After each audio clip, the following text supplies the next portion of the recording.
From the beginning of time, humans have looked up at the sky with wonder and fear, asking who placed us here, who watches over us, who judges our lives. The vast unknown frightened us, so we created stories, gods, and rituals to fill the emptiness with meaning. But somewhere along the way, we made a critical error. We began outsourcing our inner power to those stories. Instead of trusting ourselves, we started believing we needed something or someone external to grant us strength, purpose, and salvation. What if the truth is that we never needed to believe in anything outside ourselves? From childhood, we hear phrases like, "Pray and everything will be okay," "Believe and miracles will happen," and "Have faith even when you don't understand." These messages sound comforting and hopeful, but beneath them lies a subtle and dangerous idea that on our own, we are not enough. Rather than cultivating resilience and willpower, we learn to wait for rescue and divine intervention.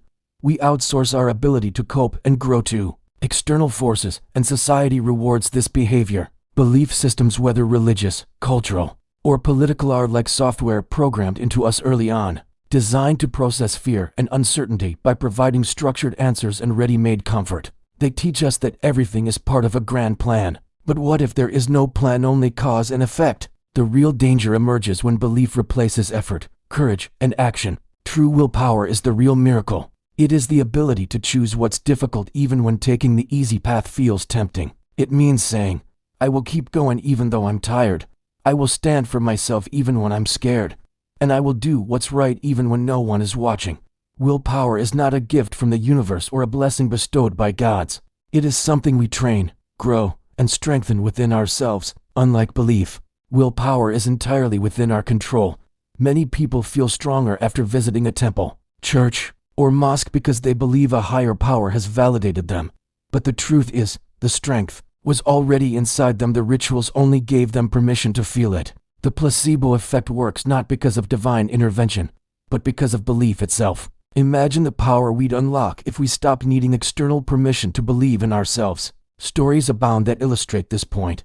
A monk fasts for 21 days and credits God for his strength. Yet science shows that fasting triggers physiological processes like autophagy, which enhances resilience. It was his body, not a deity, that sustained him.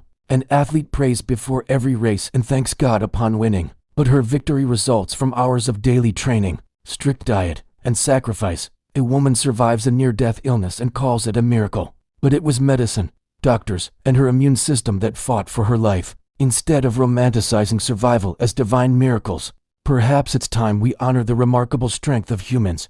Despite this, many still cling to belief because it is easier than effort. It is simpler to say God has a plan than to face chaos, to wait for the universe to send love rather than doing the hard work of healing trauma. Lighting a candle is more comforting than confronting one's shadow. But change does not come without action. Modern motivation culture mirrors religion in many ways. Influencers replace priests. Podcasts serve as sermons, and morning routines function as rituals. Yet, like belief, motivation without action can become addictive. We consume inspiration but often fail to follow through, trapping ourselves in cycles of waiting rather than doing. This is not a call to abandon belief entirely, but to stop outsourcing our power. You can visit places of worship and feel courage there. But remember that courage is already inside you. Light a candle as a reminder of the fire within. Whisper prayers knowing that the true answers lie in your next step forward. Imagine a world where children are taught emotional resilience rather than blind obedience, where effort is celebrated over faith, and where people face their pain instead of escaping it. This isn't a rejection of the divine, but a redefinition. What if you are the miracle? You don't need belief to be brave. You don't need religion to be kind. You don't need a story to be powerful. You just need to stop waiting. Your strength doesn't come from the sky, it comes from within.